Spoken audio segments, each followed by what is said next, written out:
ନମସ୍କାର ଆଜ୍ଞା। ଆପଣ ସମସ୍ତଙ୍କୁ ମୁଁ ସ୍ୱାଗତ ଜଣାଉଛି। ମୁଁ ପିଣ୍ଟୁ କୁମାର ପ୍ରତିହାରୀ। ଆଜି ଏକ ନୂତନ ଅଧ୍ୟାୟ ଆଲୋଚନା କରିବା ପାଇଁ ଯାଉଛି, ଯେଉଁଥିରେ ଆମେ ଉଲ୍ଲାସ ବହିରେ ଥିବା ଭାଗ 1ର ପରିବାର ପଡ଼ୋଶୀ ବିଷୟରେ ଆଲୋଚନା କରିବା ଏବଂ ସେଥିରେ ଥିବା 1ରୁ 6 ସଂଖ୍ୟାକୁ ଚିହ୍ନଟ କରିବା, ଲେଖିବା। ଚାଲନ୍ତୁ ତାହେଲେ ଆଜି ଆମେ ଶିଖିବା 1ରୁ 6 ସଂଖ୍ୟାକୁ ଏବଂ ତାକୁ ଗଣିବା। କହିଲେ ଆଜ୍ଞା, ଏଇ ପ୍ରଥମ ସ୍ଲାଇଡରେ ଏବେ ଏଠି ଯେଉଁ ପ୍ରଶ୍ନଟି ଅଛି ଏଥିରେ କେତୋଟି କଣ୍ଢେଇ ଅଛି? ଏ ଯେଉଁ ଆସିଲା ଏଠି କେତେଟା କଣ୍ଢେଇ ଅଛି କହିଲେ? ଗୋଟିଏ କଣ୍ଢେଇ ଅଛି ନାଇଁ କି? ଏଠି ଗୋଟେ 1ଟି କଣ୍ଢେଇ ଅଛି। ଏବେ ମୁଁ ଆପଣଙ୍କୁ କିଛି ଫୁଲର ଚିତ୍ର ଦେବି, ସେଇଠି ଆପଣ କହିବେ ଏଥିରେ କେତୋଟି ଫୁଲ ଅଛି। ଦେଖିଲେ ଆଜ୍ଞା, ଏ ଛବିଟିରେ କେତୋଟି ଫୁଲ ଅଛି? 1, 2। କେତୋଟି ଅଛି? 2ଟି ଫୁଲ ଅଛି। ତାହେଲେ ଏଇ ଛବିରେ ଆପଣଙ୍କର 2ଟି ଫୁଲ ଅଛି।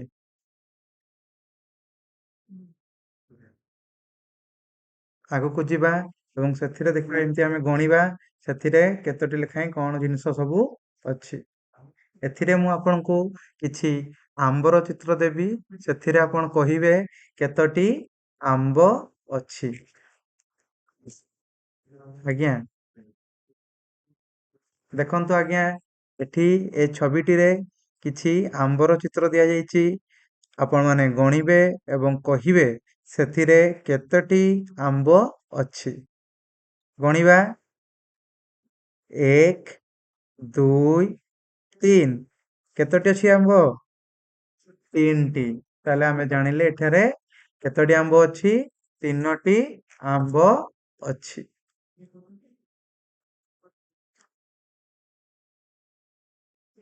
ଆଜ୍ଞା, ସମସ୍ତେ ଠିକ କହୁଛନ୍ତି, ଏଥିରେ 3ଟି ଆମ୍ବ ଅଛି।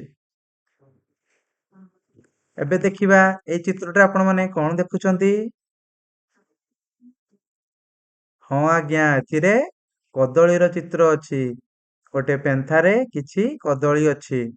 ଠିକ ଅଛି, ଆମେ ଏବେ ଗଣିବା ଏଥିରେ କେତୋଟି କଦଳୀ ଅଛି? ଏସବୁ ପାଚିଲା କଦଳୀ। ଆଜ୍ଞା, ହଉ ଆପଣମାନେ ଏବେ କୁହନ୍ତୁ ଏଥିରେ କେତୋଟି କଦଳୀ ଅଛି? ଗଣନ୍ତୁ ଆଜ୍ଞା। 1, 2, 3, 4। କେତୋଟି ହେଲା? 4ଟି। 4ଟି କଦଳୀ ଅଛି ଏଇ ଛବିଟାରେ। ଏ ଯୋଉ ପେନ୍ଥା ଦେଖୁଛନ୍ତି ସେ ପେନ୍ଥାରେ କେତୋଟି କଦଳୀ ଅଛି? 4ଟି। ତାହେଲେ ଆମେ ଲେଖିବା ଏଥିରେ 4ଟି କଦଳୀ ଅଛି। ଠିକ ଅଛି, ଆମେ ପୁଣି ଆଗକୁ ଯିବା, ସେଥିରେ ପୁଣି ଦେଖିବା। ମୁଁ ଏବେ ଗୋଟେ ହାତର ଚିତ୍ରଟା ଦେବି ଆପଣଙ୍କୁ। ଏଇ ହାତର ଚିତ୍ର ଯୋଉ ଅଛି ଏଥିରେ କୁହନ୍ତୁ କେତୋଟି ଆଙ୍ଗୁଳି ଅଛି? ଏ ଯୋଉ ହାତ ଦେଖୁଛନ୍ତି, ଆମ ଯୋଉ ହାତ ରହିଛି ସେ ହାତରେ ଗୋଟେ ହାତରେ କେତେଟା ଆଙ୍ଗୁଳି ଅଛି? ଆପଣ ସମସ୍ତେ ଜାଣିଛନ୍ତି ଏଇଟା। କୁହନ୍ତୁ କେତୋଟି ଆଙ୍ଗୁଳି ଅଛି? 1, 2, 3, 4, 5। କେତୋଟି ଆଙ୍ଗୁଳି ଅଛି? ଆମେ ସମସ୍ତେ ଜାଣିଛେ ଆମ ଗୋଟେ ହାତରେ 5ଟି ଆଙ୍ଗୁଳି ଥାଏ। ତେଣୁ ଏଠି କେତୋଟି ଆଙ୍ଗୁଳି ଅଛି? 5। ଆମେ କେତେ କହିବା? 5 କହିବା। 5ଟି ଆଙ୍ଗୁଳି ଅଛି। କେତୋଟି ଆଙ୍ଗୁଳି ଅଛି? 5ଟି। ଆଜ୍ଞା, ଆପଣମାନେ ଠିକ କହୁଛନ୍ତି, ଏଥିରେ 5ଟି ଆଙ୍ଗୁଳି ଅଛି। ଏବଂ ଦେଖିବା ଏଇ ଯୋଉ ଛବିଟି ଆପଣଙ୍କୁ ଦେଲି, ଏଇ ଛବିରେ ଆମେ ଦେଖୁଛୁ କିଛି ଅଣ୍ଡା ରହିଛି। ଅଣ୍ଡା ଟ୍ରେ ଯୋଉ ଥାଏ ସେଇ ଅଣ୍ଡା ଟ୍ରେ ରହିଛି ଏବଂ ମତେ କୁହନ୍ତୁ ଗଣିକି ଏଥିରେ କେତୋଟି ଅଣ୍ଡା ଅଛି? ଆଜ୍ଞା, ହଁ, ଏଠି ଆମେ ଏବେ ଅଣ୍ଡା ଗୁଡାକୁ ଗଣିବା। 1, 2, 3, 4, 5, 6। କେତୋଟି ଅଣ୍ଡା ଅଛି? 6ଟି ଅଣ୍ଡା ଅଛି। ତାହେଲେ ଏଇ ଯୋଉ ଟ୍ରେଟି ରହିଛି ସେ ଟ୍ରେରେ ଆପଣଙ୍କର 6ଟି ଅଣ୍ଡା ଅଛି। ଦେଖିବା ଉତ୍ତର କେତେ ଅଛି? 6। ତାହେଲେ ଆମେ ଜାଣିଲେ ଏବଂ ଗଣିଲେ ଯେ ଏଇ ଯେ ଯୋଉ ଟ୍ରେଟି ରହିଛି ସେ ଟ୍ରେରେ 6ଟି ଅଣ୍ଡା ରହିଛି। ତାହେଲେ ଆମେ ପାଖାପାଖି କେତେରୁ କେତେ ପର୍ଯ୍ୟନ୍ତ ଗଣିଲେ? ନା 1 ରୁ 6 ପର୍ଯ୍ୟନ୍ତ। ପ୍ରଥମେ ଆମେ ଦେଖିଲେ 1, ତାପରେ 2, 3, 4, 5, 6। ତେଣୁ ଆମେ 1 ରୁ 6 ପର୍ଯ୍ୟନ୍ତ ଗଣିଲୁ। ଠିକ ଅଛି ଆଜ୍ଞା। ଏବେ ମୁଁ ଆପଣଙ୍କୁ କିଛି ଛବି ଦେଖେଇବି ଏବଂ ସେ ଗୋଟେ ଗୋଟେ ଛବିରେ କେତୋଟି ଲେଖାଏଁ ଜିନିଷ ଅଛି ପୁନର୍ବାର ଗଣିକି କହିବା। ଆଜ୍ଞା, ଏବେ ଯିବା ଦେଖିବା। ଏଇ ଗୋଟେ ବାକ୍ସ ଭିତରେ କିଛି ପିଜୁଳିର ଚିତ୍ର ଦେଇଛି ମୁଁ। ସେ ପିଜୁଳିକୁ ଗଣିକି କହିବା ଏଇ ବାକ୍ସରେ କେତୋଟି ପିଜୁଳି ଅଛି। ଠିକ ଅଛି, ଗଣନ୍ତୁ। 1, 2, 3, 4, 5। କେତୋଟି ଅଛି ଆଜ୍ଞା? 5ଟି ପିଜୁଳି ଅଛି। ତାହେଲେ ଆମେ ଜାଣିଲେ ଏଥିରେ 5ଟି ପିଜୁଳି ଅଛି। ଏଥିରେ ମଧ୍ୟ ପିଜୁଳି ଅଛି। ଏ ବାକ୍ସରେ ଆପଣଙ୍କର କେତୋଟି ପିଜୁଳି ଅଛି କହିଲେ? 1, 2, 3, 4। କେତୋଟି ଅଛି ଆଜ୍ଞା? ଆପଣ ମାନେ କୁହନ୍ତୁ। 4ଟି ଅଛି। କେତୋଟି ଅଛି? 4ଟି। ତାହେଲେ ଏ ବାକ୍ସରେ 4ଟି ପିଜୁଳି ଅଛି। ଏଇ ବାକ୍ସରେ ଦେଖିଲେ କେତୋଟି ପିଜୁଳି ଥିଲା? 1, 2। କେତୋଟି ପିଜୁଳି ଅଛି ଆଜ୍ଞା? 2ଟି। ଯେମିତି ପୂର୍ବ ଥର ଆମେ ଫୁଲ ଗଣିଥିଲେ, ସେ ଫୁଲରେ ଦିଟା ଫୁଲ ଥିଲା। ସେମିତି ଏଠି ମଧ୍ୟ ଏଇ ବାକ୍ସରେ କେତୋଟି ପିଜୁଳି ଅଛି? 2ଟି ପିଜୁଳି ଅଛି। 1 ଆଉ 2। 2ଟି ପିଜୁଳି ଅଛି। ଏ ବାକ୍ସରେ କେତୋଟି ପିଜୁଳି ଅଛି ଆଜ୍ଞା? 1, 2, 3। କେତୋଟି ଅଛି? ଏ ବାକ୍ସରେ ଆପଣଙ୍କର 3ଟି ପିଜୁଳି ଅଛି। 3ଟି ପିଜୁଳି ଅଛି। ଏ ବାକ୍ସରେ କେତୋଟି ପିଜୁଳି ଅଛି? 1, 2, 3, 4, 5, 6। ତାହେଲେ ଏଠି 6ଟି ପିଜୁଳି ଅଛି। ଏ ବାକ୍ସରେ 6ଟି ପିଜୁଳି ଅଛି। ଏଥିରେ କେତୋଟି ଅଛି? ଏଥିରେ ଗୋଟିଏ ପିଜୁଳି ଅଛି। ଆଜ୍ଞା। ହଉ, ଏବେ ଦେଖନ୍ତୁ ଆପଣମାନଙ୍କ ପାଖରେ କିଛି ଏପଟେ କିଛି ଜିନିଷର ଚିତ୍ର ଅଛି। ବାକ୍ସ ସହିତ ଜିନିଷ ଏବଂ ଏପଟେ କିଛି ସଂଖ୍ୟା, ଯେଉଁ ସଂଖ୍ୟା ଆମେ ଶିଖିଲୁ। ଯେମିତି ଆମେ ଶିଖିଲୁ ଧରନ୍ତୁ 1, 2, 3, 4, 5, 6। ତାହେଲେ ମତେ କହିଲେ ପ୍ରଥମ ବାକ୍ସରେ କେତୋଟି ପିଜୁଳି ଅଛି? 1, 2, 3, 4। କେତୋଟି ଅଛି ଆଜ୍ଞା? 4ଟି। ତାହେଲେ 4 ଏଠି ଦେଖିବା ଖ ନମ୍ବର 4 କୋଉଠି ଅଛି?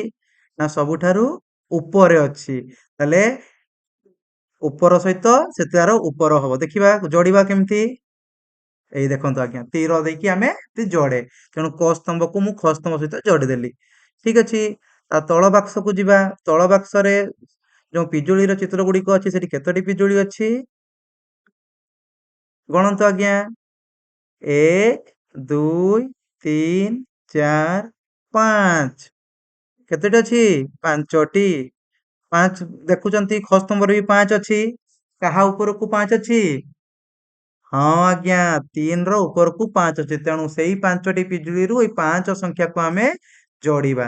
କେମିତି ଯୋଡୁଛି ଦେଖନ୍ତୁ ଯୋଡିବା। ଠିକ ଅଛି। ତା ପର ବାକ୍ସରେ ଆଜ୍ଞା କଣ ଅଛି ଦେଖୁଛନ୍ତି? ଟିକେ ବଡ ବଡ ଜିନିଷ ସବୁ ଅଛି ଦେଖାଯାଉଛି। କମଳା ଅଛି। କଣ ଅଛି ଆଜ୍ଞା? କମଳା। ତାହେଲେ ସେଇ ବଡ ବାକ୍ସରେ କେତୋଟି କମଳା ଅଛି? ଆଜ୍ଞା, କେତୋଟି କମଳା ଅଛି? 1, 2, 3। କେତୋଟି ଅଛି ଆଜ୍ଞା? 3ଟି। ତେଣୁ ଆମେ ଏହାକୁ 3 ସହିତ ଯୋଡି।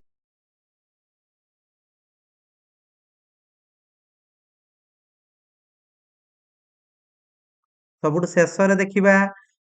ଶେଷରେ କେତୋଟି କମଳା ଅଛି? 2ଟି କମଳା ଅଛି। କେତେଟା ଆଜ୍ଞା? 2ଟି। ତେଣୁ ସେଟା 2। ଏଇ ଯୋଉ କଦଳୀ ଚିତ୍ର ରହିଛି, ସେ କଦଳୀରେ ଚିତ୍ର ଯୋଉ ରହିଛି ସେ କଦଳୀ ବାକ୍ସରେ କେତୋଟି କଦଳୀ ଅଛି ଆଜ୍ଞା? 1, 2, 3, 4, 5, 6। କେତୋଟି କଦଳୀ ଅଛି? ଛଅଟି। ଦେଖନ୍ତୁ ଏଥିରେ ଆପଣ କଣ ଦେଖୁଛନ୍ତି? ଆପଣ ସମସ୍ତେ ଲୁଡୁ ଖେଳନ୍ତି। ଏଠି ଆମେ ଦେଖୁଛୁ କିଛି ଲଡୁ ଗୋଟିର ଚିତ୍ର ଅଛି ଏବଂ ସେ ଲଡୁ ଗୋଟିରେ ଅନ୍ୟ ଅନ୍ୟ ସଂଖ୍ୟା ଦେଖାଇ ଅଛି। ତ ଆମେ ଦେଖିବା ପ୍ରତ୍ୟେକ ଲଡୁ ଗୋଟିରେ କେଉଁ ସଂଖ୍ୟାକୁ ଦର୍ଶଉଛି। ପ୍ରଥମରେ ଯୋଉ ଧଳାଟି ଅଛି ତା ଉପରେ ଆମେ ଯେତେବେଳେ ଲୁଡୁ ଖେଳୁ ଏଇଟା ଯଦି ଉପରକୁ ରହିବ କୋଉ ସଂଖ୍ୟା ପଡିଥାଏ ଆଜ୍ଞା? ଏଇଟା 1 ଦେଖନ୍ତୁ ସେଇଠି ଡଟ୍ ଯୋଉ ଅଛି ସେଇଠି 6ଟି ଅଛି 1 2 3 4 5 6 ତେଣୁ ସେଇଟା କେତେ ହବ ଆଜ୍ଞା? 6 ଆମେ ଲଡୁ ଖେଳିଲା ବେଳେ କହୁନା ଯେ 6 ପଡିଲା।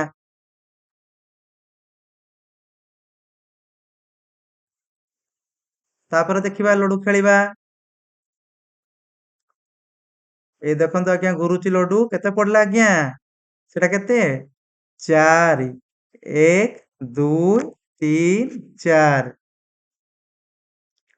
ଠିକ ଅଛି। ଆଉ ଥରେ ଲଡୁକୁ ପକେଇବା ଏବଂ ତାକୁ ଘୁରେଇକି ଦେଖିବା କେତେ ଆସୁଛି ଆଜ୍ଞା? ଏଇଟା ନାଲି ଲଡୁଟା ଆମେ ଖେଳିଲୁ ଲୁଡୋ। ସେ ଲୁଡୋରେ କେତେ ପଡିଲା ଆଜ୍ଞା? ଉପରକୁ କେତେ ରହିଛି? 3 1 2 3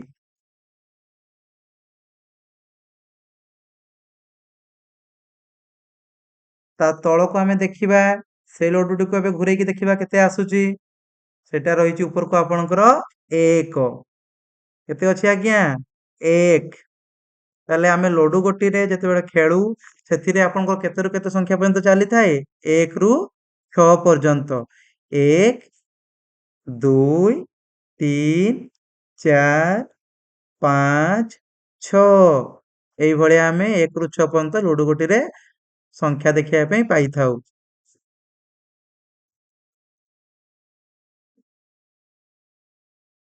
ଠିକ ଅଛି ଆଜ୍ଞା ଆଗକୁ ଯିବା ଏବଂ ଦେଖିବା ଆଉ ଗୋଟେ କଣ ଖେଳ ଖେଳିବା। ଯଦି ଦୁଇ ତିନି ପ୍ରକାର ଖେଳ ଆମେ ଖେଳିଲୁ ତେଣୁ ଆମେ ସଂଖ୍ୟାକୁ ବି ଜାଣିଲୁ କଣ କଣ ଜାଣିଲୁ ନା 1 2 3 4 5 6 ଠିକ ଅଛି ଆଜ୍ଞା ଆପଣମାନେ ବି ଏମିତି ଗଣିବେ ଏବଂ ଶିଖିବେ। ଠିକ ଅଛି ଆଉ ଏହା ଉପରେ ଗୋଟିଏ ଗୀତଟେ ଗାଇବା ଏବଂ ସେ ଗୀତ ଗାଇକି ଆମେ 1 ରୁ 6 ପର୍ଯ୍ୟନ୍ତ ମନେ ରଖିବା। ଆସନ୍ତୁ ଆଜ୍ଞା ଗୀତଟିଏ ଗାଇବା ଏବଂ ଶିଖିବା। ଏକ ପୁତ ଦୁଇ ସଙ୍ଗାତ ତିନି ତିନିତା ଚାରି ଚାଉଳ ପାଞ୍ଚ ବଉଳ ଛଅ ପଇତା ସାତ ଭାତ ଆଠ ହାତ ନଅର ହାଟ ଦଶକୁ ହାଟ ଏଇଭଳିଆ ଆଜ୍ଞା ଗୋଟେ ଗୀତ ଅଛି ଆମେ ସେ ଗୀତକୁ ଯଦି ଶିଖିଯିବା ଆପଣ ମାନେ ବିଭିନ୍ନ ଗୀତ ଗାଆନ୍ତି ଏଇ ଗୀତ ବହୁତ ସୁନ୍ଦର ଗୀତଟିଏ ଏଇ ଗୀତଟିକୁ ଯଦି ଆମେ ଶିଖୁଛୁ ତାହେଲେ ନିଶ୍ଚିତ ଆମେ 1 ରୁ 10 ପର୍ଯ୍ୟନ୍ତ ବି ମନେ ରଖି ପାରିବା। ତ ଆଉ ଥରେ ଗାଇବା ସମସ୍ତେ ମିଶିକି ଗାଇବା ଆପଣ ମାନେ ବି ଗାଇବେ ଆଉ ଥରେ ମୁଁ ଗାଉଛି ଦେଖନ୍ତୁ।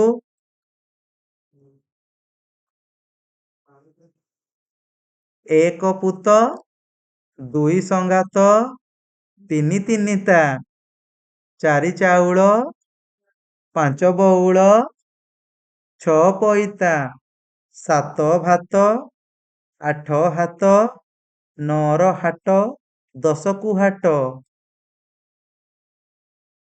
ଆମେ ଠିକ ଅଛି ଆଜ୍ଞା ଆଜି ଆମେ ଆଲୋଚନା ଯୋଉ କଲେ ସେ ଆଲୋଚନାରେ ଶିଖିଲେ 1 ରୁ 6 ସଂଖ୍ୟାକୁ ଆମେ ଗଣିଲେ 1 2 3 4 5 6 ଏଇଭଳିଆ 1 ରୁ 6 ସଂଖ୍ୟାକୁ ଗଣିକି ଆମେ ଶିଖିଲେ। ଧନ୍ୟବାଦ।